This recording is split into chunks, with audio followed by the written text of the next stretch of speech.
Voici le deuxième volet que le dessous des cartes consacre à la ville d'Istanbul.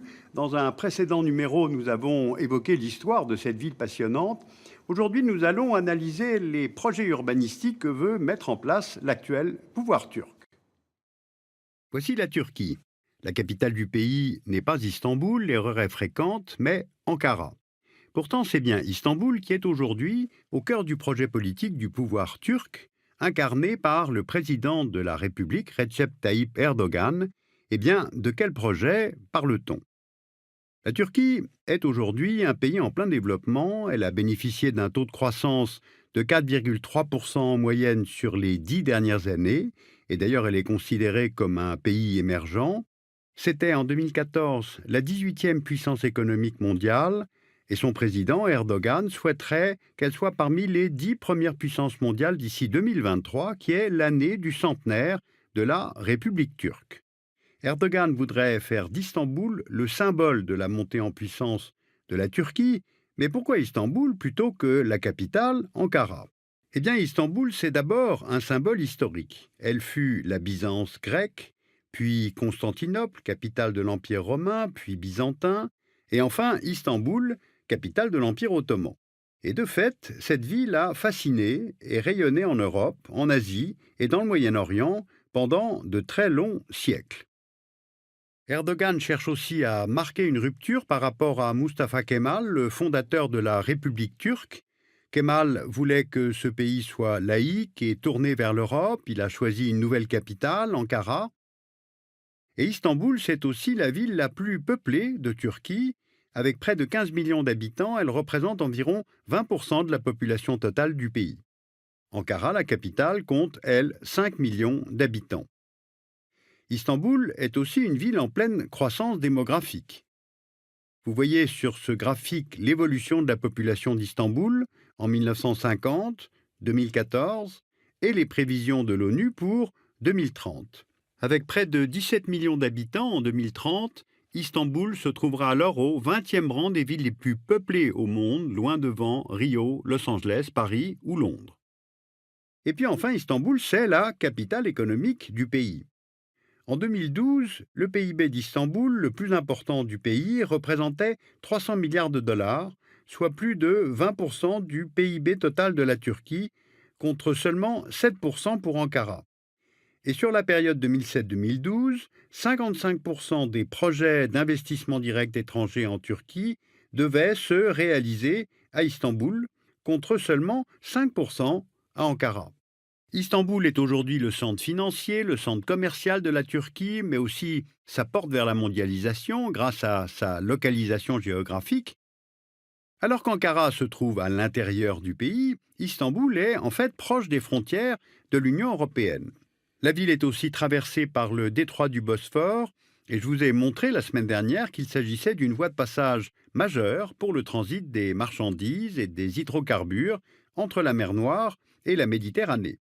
Eh bien, pour toutes ces raisons, Erdogan a décidé de faire d'Istanbul, et non pas Ankara, la vitrine de la puissance turque.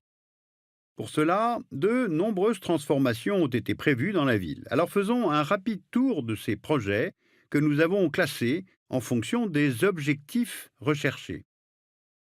Premier objectif, faciliter les flux qui traversent la ville et permettre le transport de marchandises, de visiteurs et d'habitants toujours plus nombreux, notamment entre la rive asiatique et la rive européenne. Il existe aujourd'hui 2 ponts proches de la saturation et la construction d'un troisième pont est prévue, ainsi que celle d'un tunnel ferroviaire sous le Bosphore, le Marmarais, et cela devrait faciliter le passage entre la rive asiatique et le centre historique sur la rive européenne. Pour accueillir les visiteurs internationaux, il existe déjà 2 aéroports, tous les deux saturés, et la construction d'un troisième aéroport est prévue avec une capacité d'accueil à terme de 150 millions de passagers par an. Alors pour comparer, l'aéroport d'Atlanta, qui est le premier aéroport au monde en termes de trafic, accueille environ 100 millions de passagers par an.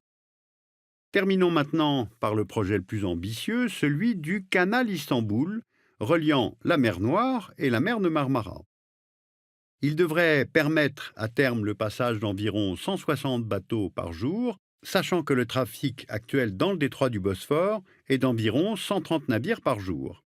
Ce projet doit être terminé pour 2023, c'est-à-dire l'année du centenaire de la République turque, et la construction de ce canal vise non seulement à désengorger le trafic dans le détroit du Bosphore, mais aussi, à l'instar du troisième aéroport, à accélérer l'intégration d'Istanbul dans la globalisation et d'en faire une ville de rang mondial.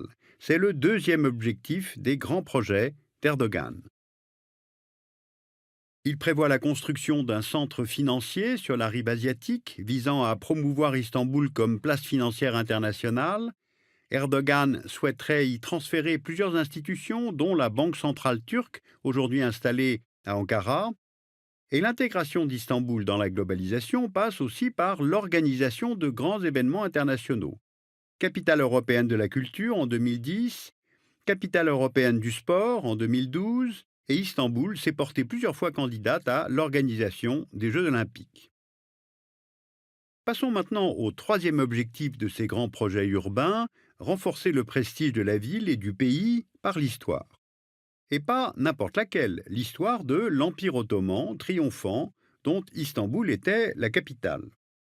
Plusieurs initiatives visent à rappeler cette période, comme l'ouverture du musée Panorama 1453, exclusivement consacré à la prise de Constantinople par les Ottomans en 1453, ou la commémoration de la prise de Constantinople, célébrée avec face par le président à Istanbul le 30 mai 2015.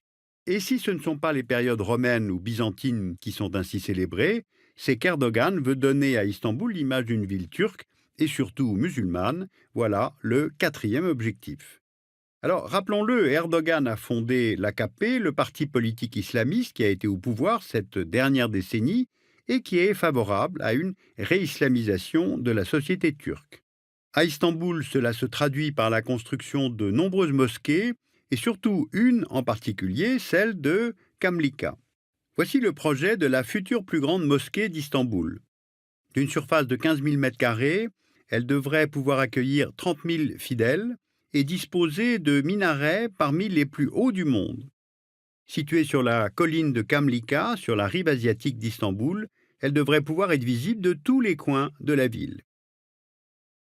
Alors, cette liste des projets que nous venons de vous présenter n'est pas exhaustive, mais on l'a compris, Istanbul est promise à des transformations nombreuses, radicales, qui vont changer le visage de cette ville, mais aussi avoir des conséquences sur les habitants, expropriation, dégradation de l'environnement. Eh bien, prenons l'exemple du nouveau pont. Sa construction et le raccordement à 2 axes autoroutiers vont entraîner la destruction d'espaces naturels, comme la forêt de Belgrade, souvent désignée comme le poumon vert d'Istanbul.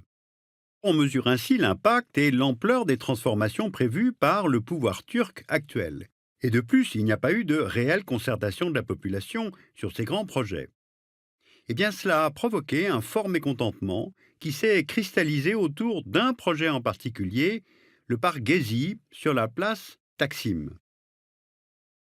Voici la place Taksim, c'est le lieu traditionnel de rassemblement et de manifestation de l'opposition et des syndicats, et sur laquelle se trouve un monument rendant hommage à la République turque et à Mustafa Kemal.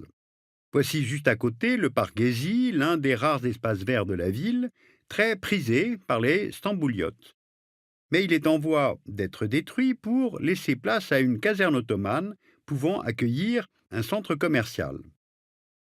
Cela a entraîné en mai et juin 2013 sur la place Taksim et dans le parc des grandes manifestations d'une partie de la population stambouliote favorable à la conservation du parc.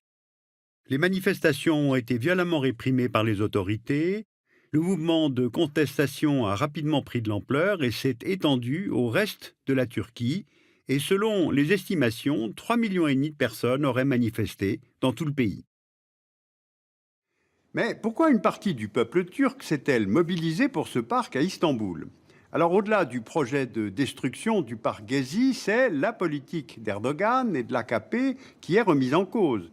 Absence de concertation sur ces grands projets qui transforment la ville, autoritarisme du président et atteintes de plus en plus nombreuses aux libertés individuelles, comme l'arrestation d'opposants ou de journalistes, ou le blocage de réseaux sociaux comme Twitter, À cela s'ajoutent les constantes références au passé ottoman et à la politique d'Erdogan en faveur d'une société turque, musulmane et conservatrice. Eh bien, cette opposition impose un coup d'arrêt aux ambitions d'Erdogan pour Istanbul et pour le pays et marque une remise en cause de la politique générale du président. Alors, vous pouvez lire l'Atlas des villes, hors série des journaux Le Monde et La Vie, et puis Istanbul 2023 de Johan Morvan et Sinan Logi aux éditions B2, collection Territoire, et cela concerne les transformations que connaît Istanbul aujourd'hui. Alors vous pouvez sans difficulté revoir cette émission tout simplement en allant sur Arte+7.